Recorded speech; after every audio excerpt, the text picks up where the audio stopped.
राम राम बहन भाइयों माताओं, ज्ञान का 99 में आप सबका स्वागत है। आज मैं आपको भागवत महात्म्य महापुराण का तीसरा दिन है, उसका रहस्य सुनाऊंगी। तो हम सब चल के सुनते हैं कि अगले अध्याय में क्या लिखा है। कल हमने सुना व्यास जी ने गणेश जी को निमंत्रित किया है भागवत लिखने के लिए। तो गणेश जी कहती हैं मैं भागवत लिखते हुए रुकूंगा नहीं। तो व्यास जी उसको 100 श्लोकों के बाद एक सा श्लोक कह देते हैं कि वो सोचने को तैयार हो जाते हैं और इतने में व्यास जी अपने अन्य काम कर लेते हैं। जय गणेश जी महाराज की जय। जय श्री विष्णु भगवान की जय। देवताओं को अपरोक्षता बहुत प्रिय है। लिखा है राजा चित्रकेतु को 1 करोड़ रानियां थी। संसार के विषयों को जो मन में रखता है वही चित्रकेतु है। संसार के सर्व चित्र जिसके मन में बैठ गए हो वही चित्रकेतु है। ऐसा मन जब विश्व में तन्मय हो जाता है तभी वह मन 1 करोड़ रानियों के साथ रमन करता है। ऐसा इसका अर्थ है। चित्रकेतु की करोड़ रानियां थी। श्री भागवत में अनेकों बार ऐसे प्रसंग आते हैं जिनका श्रोता और वक्ता विचार करे कि उनका लक्ष्यार्थ क्या है। इस बात का हम भी विचार करें। इसके लिए व्यास जी ने अतिशोक्ति भी की है और लिखा है जैसे कि न्याज के मुकुट का अग्र भाग सर्वक से स्पर्श करता था और उसके शरीर से दिशाएं आच्छादित हो जाती थी। लोभ दिन प्रतिदिन बढ़ता ही जाता है। ये तत्व बताने का उनका इस कथन से उद्देश्य था। सत्य क्रम में विघ्न आते हैं, इसलिए 7 दिन की कथा का क्रम बताया गया है। अन्यथा सूजी और शोनकादि कथा 1000 दिन तक चली थी। विघ्न आए इसलिए व्यास जी सर्वप्रथम श्री गणेश जी को श्री गणेशाय नमः कहकर गणपति महाराज की वंदना करते हैं। इसके पश्चात सरस्वती जी की वंदना करते हैं। सरस्वती की कृपा से मनुष्य में समझ आती है, फिर सदगुरु की वंदना करते हैं। इसके बाद श्री भागवत के प्रधान देव श्री कृष्ण की वंदना करते हैं। मैंने श्री भागवत शास्त्र की रचना तो कर दी, परंतु इस ग्रंथ का प्रचार कौन करेगा। व्यास जी ने वृद्धावस्था में इस ग्रंथ की रचना की है, अतः वे सवेत इस ग्रंथ का प्रचार कर नहीं पाएंगे। वृद्धावस्था में इस ग्रंथ का प्रचार कर लेने पर उनको चिंता हुई, ये शास्त्र अब मैं किसको दूं। श्री भागवत शास्त्र मैंने मानव समाज कल्याण के लिए रचा है। श्री भागवत की रचना करके मैंने कलम रख दी है। अब तक मैं भूत बोला, मैंने भूत कुछ लिखा, अब मैं ईश्वर के साथ अपना संबंध जोड़ूंगा। मेरा जीव तो प्रभु से अलग हो गया था, वह श्री कृष्ण के सन्मुख हो, इसलिए मैंने भागवत शास्त्र बनाया है। भागवत ये प्रेम का शास्त्र है, इसलिए इस शास्त्र का प्रचार तो वही कर सकता है जो अति से विरक्त हो। श्री कृष्ण को छोड़कर अन्य के साथ प्रेम करने वाले किसी कथा का अधिकारी नहीं है। ऐसा कौन मिलेगा। संसार सुख भोगने के बाद तो भूतों को वैराग्य आता है, परंतु जन्म जिसने वैराग्य अपनाया है वैसा कौन मिलेगा।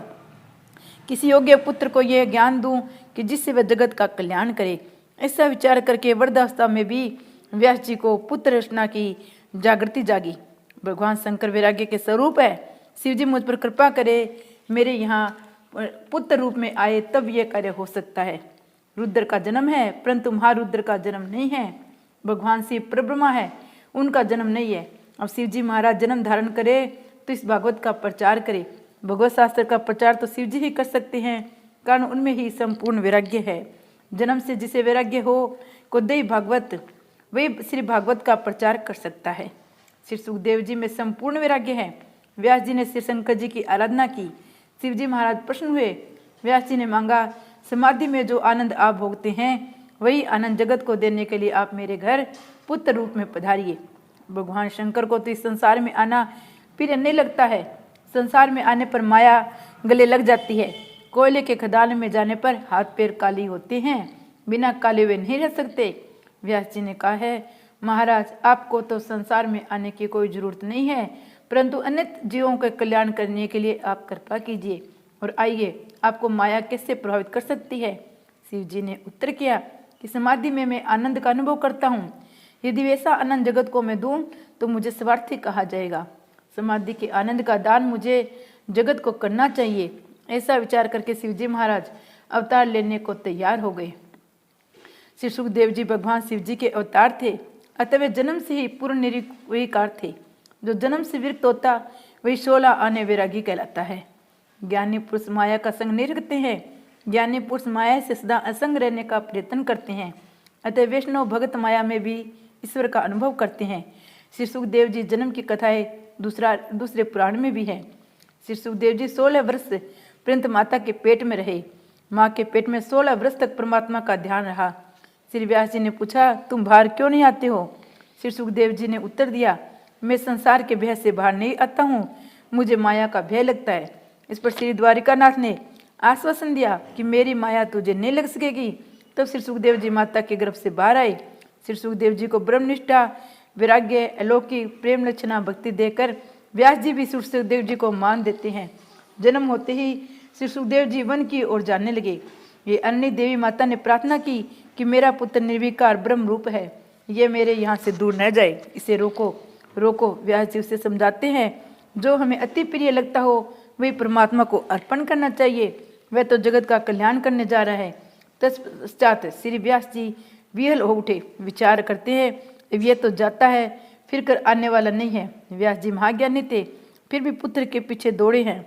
व्यास नारायण श्री सुखदेव जी को बुलाते हैं, हे पुत्र वापस लौटो, मुझे छोड़कर जाना नहीं। मैं तुम्हें लगन करने के लिए आग्रह नहीं करूँगा। तो भी श्री कृष्ण का ध्यान करते करते और सबका भान भूल चुके हैं। उस उन्मत्त अवस्था में, भान भूली अवस्था में, कौन किसका पिता कौन माता। लौकिक संबंध का विस्मरण होता है तो ब्रह्म संबंध होता है। जब तक लौकिक संबंध का स्मरण करते हैं तब तक ईश्वर में आसक्ति भक्ति होती नहीं है। सर्वव्यापक हो चुके श्री सुखदेव जी वृक्षों द्वारा उत्तर देते हैं, हे मुनिराज, आपको पुत्र के वियोग से दुख हो रहा है, परंतु हमको तो जो भी पत्थर मारता है हम उसे फल देते हैं। वृक्षों के पुत्र उनके फल है, पत्थर मारने वाले को भी फल दे, वही वैष्णव है। तो आप पुत्र वियोग से किस लिए रोते हैं? आपका बेटा तो जगत कल्याण करने चला है। व्यास जी अभी तक व्यंग्य है। इस पर सुखदेव जी ने कहा, यह जीव तो अनेक बार पुत्र बना और अनेकों बार पिता बना है। वासनाओं से बंधा जीव अनेक बार पिता पुत्र स्त्री बनता है, अनेकों बार पूर्व जन्म की स्त्री भी घर में आ जाती है। अपनी वासनाओं के कारण दादा ही पुत्र बनकर आता है। वासना ही सदा पुण्य जन्म का कारण बनती है। पिताजी, मेरे और आपके अनेक जन्म हुए, पूरे जन्म याद नहीं रखते हैं, यही अच्छा है। पिताजी, न तो आप मेरे पिताजी हैं और न मैं आपका पुत्र। आपके और मेरे सच्चे पिता तो श्री नारायण हैं। वास्तव में तो जीवन का सच्चा संबंध ईश्वर के साथ है। पिताजी, मेरे पीछे न पड़ो, सिर्फ भगवान के पीछे पड़ो। आप अपना जीव परमात्मा के लिए बनाइए। मुझे तो आनंद मिला है, वह आनंद में जगत को देने जाता हूँ। तब श्री सुखदेव जी वहाँ से नर्मदा तट पर आए हैं। श्री सुखदेव जी ने कहा, हे नर्मदा के इस किनारे पर बैठा हूँ और सामने के किनारे आप विराजिए। मैं नर्मदा के किनारे पर बैठता हूँ और मैं सामने के किनारे पर आप विराजिए। पिताजी, अब मेरा ध्यान छोड़ दो, मेरा ध्यान न करो। दूर से चाहे आप मुझे देखते रहे, परंतु ध्यान तो परमात्मा का ही करे। जो परमात्मा के पीछे पड़ते हैं वही ज्ञानी हैं। पैसे के पीछे मत पड़ो, परंतु परमात्मा के पीछे पड़ो। भागवत की कथा सुनने के बाद आप भी परमात्मा के पीछे पड़ो, तभी कथा श्रवण सार्थक होगा। ये नर जो नारायण पीछे पड़े तो कृतार्थ होता है।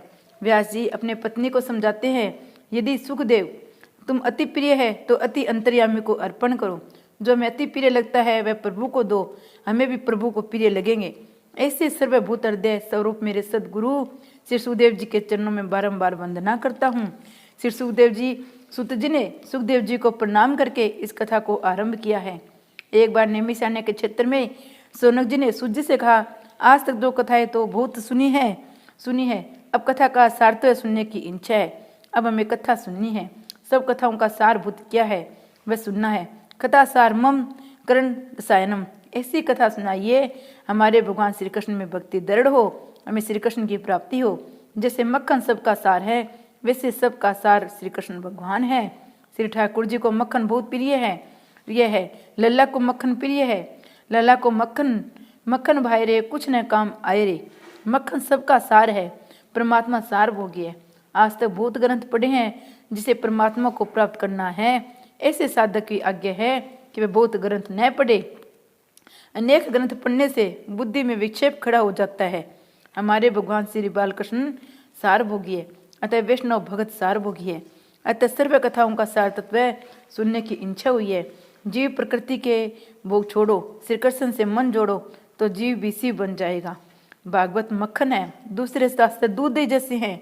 सारे शास्त्रों में सारूप यह श्री कृष्ण कथा है।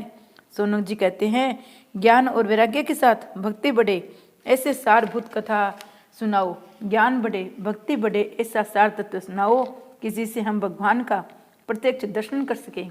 ज्ञान वैराग्य के साथ भक्ति बढ़ाने के लिए ये कथा है। कथा रोने के लिए होती है।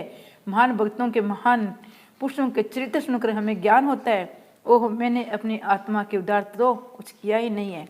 कथा सुनने के बाद यदि अपने पापों के लिए पश्चाताप हो, प्रभु के प्रति अपने हृदय में प्रेम जागे, तभी कथा श्रवण सार्थक होती है। संसार के विषयों के प्रति यदि वैराग्य न हो तो प्रभु के प्रति प्रेम न जागे तो ऐसी कथा कथा ही नहीं है। ब्रह्मा जी ने नारद जी से आज्ञा की, बेटा कथा ऐसी करो जिसमें लोगों को मेरे प्रभु के प्रति भक्ति जागे। कथा मनुष्य को जीवन को सुधारती है, जीवन को परिवर्तन करती है। कथा मनुष्य के जीवन में क्रांति करती है। कथा सुनकर भी यदि जीवन में कुछ परिवर्तन न हो तो मानो तुमने कथा सुनी ही नहीं है। और सौनक मुनि ने इसलिए प्रार्थना की कि मेरा ज्ञान बढ़े, मेरी भक्ति बढ़े, ऐसी कथा करो। अकेली भक्ति बढ़े ऐसा नहीं कहा है, भक्ति ज्ञान और वैराग्य के साथ साथ बढ़े। हलवे की लौकिक दृष्टि से गेहूं की कीमत कुछ अधिक नहीं है, किंतु आटे के बिना हलवा नहीं बन सकता। तत्व की दृष्टि से विचार करें तो आटे की कीमत भी घी जितनी है। हलवा बनाने में घी और गुड़ आटे की जरूरत एक जैसी है। इसी प्रकार ज्ञान वैराग्य और भक्ति की जरूरत एक समान है। जीवन में इन तीनों की जरूरत है। 16 आने ज्ञान और वैराग्य आए तभी जीवन का जीव मात्र जाता है। जिसमें ज्ञान भक्ति और वैराग्य परिपूर्ण हो वही उत्तम वक्ता है। अनेक ऋषि मुनि वहां गंगा के किनारे बैठे थे, परंतु कथा करने को कोई तैयार नहीं हुआ। तब भगवान श्री सुखदेव जी की प्रेरणा दी कि वहां जाओ। श्री सुखदेव जी में ज्ञान भक्ति और वैराग्य परिपूर्ण है। भगवत शास्त्र प्रेम का शास्त्र है। प्रेम तो 5वां पुरुषार्थ है। श्री कृष्ण के प्रेम में देह बाण भूले तो मानो प्रेम सिद्ध हुआ। परमात्मा प्रेम को ही अपना स्वरूप कहते हैं। ज्ञान मार्ग में प्राप्ति की प्राप्त है। ज्ञान मार्ग में जो प्राप्त है उसी का अनुभव करना है। भक्ति मार्ग में भक्ति द्वारा भेद का विनाश करना है। भक्ति मार्ग में भेद का विनाश है। ज्ञान मार्ग में भेद का निषेध है। ज्ञान मार्ग में ज्ञान से भेद का निषेध करने में आया है। ज्ञान और भक्ति दोनों मार्ग का लक्ष्य एक ही है। सूत जी कहते हैं, आप सब ज्ञानी हैं, परंतु लोगों पर उपकार करने के लिए आप प्रश्न पूछते हैं तो कृपया सावधान होकर कथा सुनिए। पूर्व जन्मों के पुण्य का उदय होता है, तभी इस पवित्र कथा को सुनने का योग मिलता है। कलयुग के जीवों की काल रूपी सर्प के मुख से छुड़ाने के लिए श्री सुखदेव जी ने श्री भागवत की कथा कही है, जिसमें श्री सुखदेव जी परीक्षित राजा को ये कथा सुना रहे थे। उसी समय अमृत लेकर सर्प के देवतागण वहां आए। उन्होंने कहा, स्वर्ग का ये अमृत हम राजा को दे देते हैं और बदले में ये कथा मर्त आप हमें दे दीजिए। सुखदेव जी ने परीक्षित से पूछा, ये कथा मर्त पीना है यह स्वर्ग का अमृत? तब परीक्षित ने श्री सुखदेव जी से पूछा कि स्वर्ग का अमृत पीने से क्या लाभ? सुखदेव जी ने कहा, स्वर्ग का अमृत पीने से स्वर्ग के सुख मिलते हैं, परंतु स्वर्ग का अमृत दुख मिश्रित है। स्वर्ग का अमृत पीने से पुण्यों का क्षय होता है, परंतु पापों का क्षय नहीं होता है। कथा अमृत के पान से पापों का नाश होता है। कथा अमृत भोग वासना का विनाश करता है। अतः सर्व के अमृत से यह कथा अमृत श्रेष्ठ है। सनत कुमार ब्रह्मलोक में रहते थे। एक बार भी वे इस कथा का आनंद लेने भारत में आए। इससे लगता है कि ब्रह्मलोक में भी इस कथा का आनंद जैसा कोई आनंद नहीं है। तो परीक्षित राजा ने कहा, भगवान मुझे यहाँ स्वर्ग का अमृत नहीं पीना है, मैं तो इस कथा अमृत का पान ही करूँगा। 7 ही दिनों में ज्ञान और वैराग्य को जागृत करने का ये कथा है। ज्ञान और वैराग्य अपने अंदर ही हैं, परंतु वे सोए हैं, उन्हें जागृत करना है। आगे कथा आएगी, ज्ञान और वैराग्य को मूर्छा आई है। 7 दिनों में इस बात और वैराग्य को जागृत करने भक्ति रस में उत्पन्न करना है। इसके लिए कथा है, ऐसा और कोई ग्रंथ नहीं है। 7 दिनों में ही मुक्ति दिलाए। सूत जी कहते हैं, 7 ही दिनों में राजा परीक्षित को जिस कथा से मुक्ति मिली वही कथा आपको सुनाता हूँ। 7 दिनों में परीक्षित को मुक्ति मिली, कारण उनके लिए निश्चित था कि ठीक 7वें दिन उनका काल आने वाला है, परंतु हम तो काल को भूल जाते हैं। वक्ता श्री सुखदेव जी जैसा अवधूत हो, श्रोता परीक्षित जैसा अधिकारी हो तो 7 दिनों में मुक्ति मिलती है। वक्ता और श्रोता दोनों अधिकारी होने चाहिए। बिजली का प्रवाह बल्ब दोनों ठीक होने चाहिए। वक्ता और श्रोता दोनों ही अधिकारी हो तभी ये कथा मुक्ति दिलाती है। कथा सुनी तो परीक्षित लेने विमान आया, उनको सदा गति मिली। परीक्षित महाराज विमान में बैठकर श्री परमात्मा के धाम में गए। आज का लोक कथा तो बहुत सुनते हैं, परंतु उनको लेने के लिए विमान क्यों नहीं आते हैं? इसका कारण यही है, वक्ता और श्रोता अधिकारी नहीं मिलते हैं। मनुष्य जो वासनाओं में फंसा है तब तक विमान कैसे आएंगे? यदि विमान आ भी जाए तो इन पर कोई बैठेगा नहीं। कदाचित स्वर्ग से विमान लेने के लिए आ भी जाए तो भी मनुष्य की जाने की तैयारी है भी कहाँ। हम सब विकार और वासनाओं में बंधे हुए हैं। मनुष्य पत्नी, पुत्र, धन, घर आदि में फंसा है। जब तक ये आसक्ति छूटेगी नहीं तब तक मुक्ति नहीं है। जिसका मन परमात्मा के रंग में रंग गया है उसके लिए तो वहां जा बैठा है, वही मुक्ति है। ऐसों के लिए तो विमान आए तो भी और ना आए तो भी क्या, ईश्वर के साथ तन्मयता हो जाए उसी में ही आनंद मिलता है। उससे बढ़कर आनंद तो वैकुंठ में भी नहीं है। श्री कृष्ण भगवान की जय, विष्णु भगवान की जय।